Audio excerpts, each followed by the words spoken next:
Okay, so I'm gonna be honest. I'm gonna not start with a clap because I don't want this hand to touch this hand. I made a bit of an emergency stop a little bit ago, not because I'd use the bathroom, but as I was turning into the lake, I almost hit a turtle. So I like parked the car, ran out of the car, grabbed the turtle, ran him across the road, ran back to the car, then came here. This was like, I don't know, 2 minutes ago. And like, I need to make sure I don't touch anything with this hand. And I often talk with my hands, so this might be a problem. Because like, I don't know where that turtle's been. But that's thing number one. Hi, how are you? It's slightly, I think, after 1 p.m. on Thursday, April 9th. Yes, it's 4/9. I'll be honest, y'all, I'm tired. I did not sleep very much, and then when I did not sleep particularly well last night. Just one of those nights, but like I just got done with work, went to court, everything was perfectly fine, it went super well. It's just like really hitting me now. Let's just go over the week. So I think last week I had said I'm in kind of a bit of a Danganronpa kick. I've been seeing it a lot. I really want to play some, and 2x2 is not out yet. I'm going to play Danganronpa 2. Well, poo, I guess that was a lie, because I booted it up once and then never again, and that is not like, man, turns out I hate Danganronpa 2 or anything like that. Turns out my kicks have actually just been Pokemon and Kingdom Hearts and watching Friendship is Magic with Jose. So, in terms of KH2 critical with Jose, main game is done. Data fights are now accessible. Both of us beat Sephiroth because like we just saved separately. Ultima weapon obtained. All absent silhouettes done, so all data fights are accessible. I think I'm missing. Oh, we haven't done Terra. I think we're gonna do Terra after the data fights, and I think Jose's doing the mushrooms. I've done all this before. I think he's done like a chunk of the mushrooms. I know we're not max level. I want to say we're around like 70 or so, ish.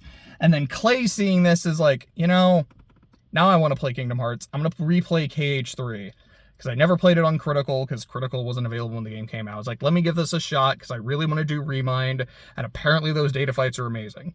So he's playing and he's like, I forgot how much I hate KH3. I forgot how much I hate the physics because it's super floaty. I forgot how much I hate the giant arenas because there's just kind of too much going on. And it's less that there's too much going on, although that can sometimes happen. It's more of, there's a lot of enemies that can just kill you in one hit because critical from all the way across the screen, and there's not a lot you could do about it. And also, what was the other thing? Oh, and just like the camera, and yeah, the camera in KH3 is weird, man. But he's getting through it. I think yesterday was finishing Toy Box and all of Tangled. So now it's going to be Monstropolis and then Arendelle. And from what I understand, Arendelle is just awful in critical mode because it wasn't available. Crit wasn't available when the game came out, so I haven't played critical. But when I did the data fights, when was that? That was the end of, I want to say 23. Yeah, that was the end of 2023. And then Yozora was like January 24. I played on Jose's file, so I did do those on critical, and boy, the data fights in 3 are great. They suck. They're so hard, but they're fantastic. I'm like, Clay, I know this game has its problems. The reward is going to be worth it. Getting killed by Shion as that incredible theme is playing, a 10 out of 10 experience, would recommend. But, that's Kingdom Hearts. In terms of Pokemon, I've just been trying to complete a bunch of dexes, like, in home that I never got around to. So just doing a lot of cleanup. I finished Hisui's because I was missing a short handful of Pokemon. Working on the Isle of Armor, and then I'll probably do Crown Tundra and then Galar proper because I'm missing more from Galar than I would have expected, at least in home. I mean, I think a good amount I have and can transfer. Missing a lot from Paldea, but again, I don't think I transferred a lot from Scarlet and Violet, so we'll kind of see how that goes. Hopefully with Kitakami and Indigo Disc, that won't be a super huge issue. Apparently Champions is jank as hell, and just, like, I've seen some gameplay, just, like, people doing goofy shit, and that's awesome and that's fun. But it looks like a lot of Pokemon aren't there, a lot of items aren't there, the game doesn't run well, and there are, like, game-breaking glitches. Like, I I think I'm just going to stick with like catching index completion right now. But apparently Game Freak did understand the assignment, and they did put Rampardos in there. Like, that's like the one thing I want, is I just want to make Rampardos good. I want him to function. I love this thing. I love my truck code. Let's see.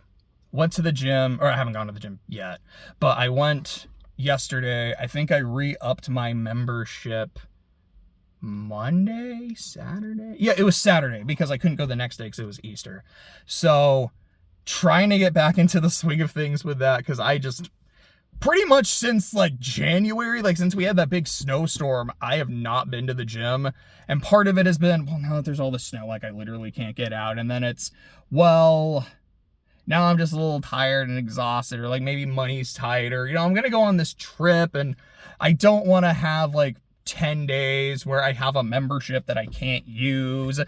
And it was a combination of legit excuses and just delaying excuses. So I'm glad that I finally got my ass back in there, because it is fun and it's exhausting, but it's good. It's like good exhaust. What else do we have? Lord of the Rings. I have finished Aragorn's portion of Two Towers, and I think I'm 2 chapters deep into Frodo.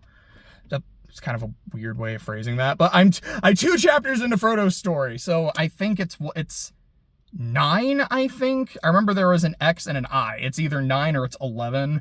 So progress is being made. I would love to say I'll finish by the end of the week. I don't think that's happening, but I'm hoping by the end of next week I can at least be done with Two Towers. Then, obviously, but I guess honestly, after that is Return of the King. Then I gotta watch the movies again. It's like, now that I have full context of the books, I'll be honest, I'm probably not gonna read all the appendices in Return of the King. That's a lot of the book. But like, okay, now that I've just read the books, how do I like the movies? Do I think they're good representations of the work? Or it's like, you know, they represent the story well, but maybe not all the characters, not all the themes. I'm really, really interested. And also just to kind of see, do I have a preference between the movies, the books, between certain characters, certain, et cetera, et cetera. But I'm really excited to finish the books and then do the movies again. Speaking of movies, I watched Project Hail Mary last week. I think that was also on Saturday. I don't know if I'm going to do a video on it because I don't really know what I want to say, except movie good, movie great. I wish I had seen it in IMAX. Part of me is kind of tempted to go see it again so I can see it in IMAX, so that's visually stunning. It's a really interesting story. I liked it. I loved it. I cried. Without going super deep into spoilers, I really can't talk about the scene that made me cry without spoiling something. But there is a scene between Grace and Rocky. Or, I guess without super spoilers, I think I could say this. Grace is also crying in that scene. Like, Rocky says something to him, and Grace starts crying, and I'm like, that got me too. But I actually started crying slightly before. It was like something Rocky said, because I remember thinking to myself, I was like, this damn rock puppet made me cry. This movie is a 10 out of 10. Just stop you crying, it's a sign of the times. Just speaking of Chef's Kiss, fantastic. I absolutely loved it. Music. So I have moved on to a new artist. There was a good lull in between finishing MCR and starting this one. So I was like, I have a long list and I don't know who's going to be next. It should be this one. It should be this one. It should be this one. And ultimately I decided I'm just going to do The Killers. So I have listened to 3 albums, Hot Fuss, and I made sure to say it right because every time I just want to say Hot Fuzz. But Hot Fuss, Sam's Town, and then Sawdust, because like I know I need to listen to this because of Bourbon, because it's technically the 3rd part of the Murder Trilogy, which at some point I'm going to do a video on The Killers. I might just do these albums, or I might do what I did with MCR and just do everyone together.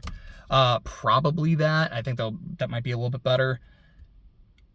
I'm going to be honest, I think Leave the Bourbon on the Shelf is kind of superfluous because to me, Mr. Brightside already kind of filled that role in the Murder Trilogy. I until I learned about Leave the Bourbon on the Shelf, I thought Mr. Brightside was the other part of the Murder Trilogy, so I was very confused. But overall, I think Sawdust is fine. There were some parts I was like, this is okay. This is like pretty good. And other songs like, I'm really getting into this. Hot Fuzz, I kind of did that on purpose and also didn't. It was more that I realized what was about to happen and didn't correct it because it just rolls off the tongue for me so well. But HF, Hiffa, Hifs, I didn't like that. I think it's a good album. I think there's some really good songs on there.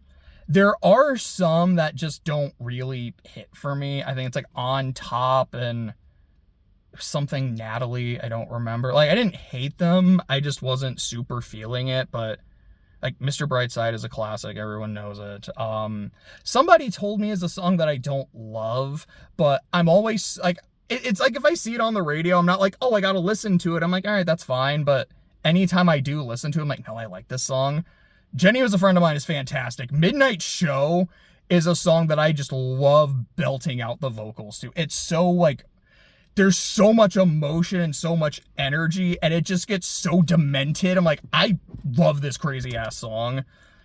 All These Things That I've Done is the best song on the album, and I think it's probably one of the best songs of all time. And the craziest part is, I don't even know if it's my favorite Killer song.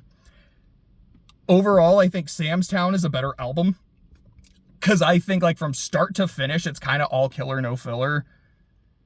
Read My Mind is probably my favorite Killer song. But even then, I know on the next album, I'm going to hit Human, which is a song that I love, especially because there was that one day where I finished Worm, and then I had like a doctor's appointment, and as I was driving, Human came on the radio, and I was listening to it while thinking about the ending of Worm, and like the Kepri arc in particular. And I was just like, that was when I cried. That was when Worm made me cry. When I like got to sit and really think about it as that song was playing.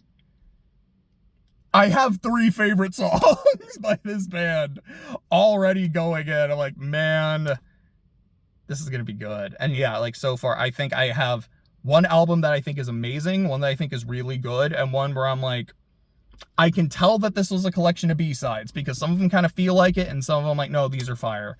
But looking forward to I think it's what, like 7 albums, not including Sawdust. So I have like 5 to go. Other stuff, sports, the draft is coming up soon. The NFL draft, I don't know if there's going to be another kind of draft. March Madness ended. Congrats to Michigan. Congrats to the Wolverines. I picked UConn to win the whole thing. So I don't feel super bad that they got second and it was that close. But, I mean, they did give Michigan a fight. That's great. But, again, congrats to them. NBA playoffs start soon. It's like, what, next week or the week after? Because there's, what, 2-3 games left in the season. OKC just got the 1 seed last night. I'm going to be honest, y'all. I've been really, really following the Hornets. Because they've been fun this year and, like, low-key good. And have, like, a lot of the time just kind of been getting better. I'm like, I really want to see the Hornets in the playoffs. They're confirmed to be in the play-in. I don't know if they're going to hit the 7-8 or the 9-10. Right now, I think they're in the 9 seed. They've got a little bit to go.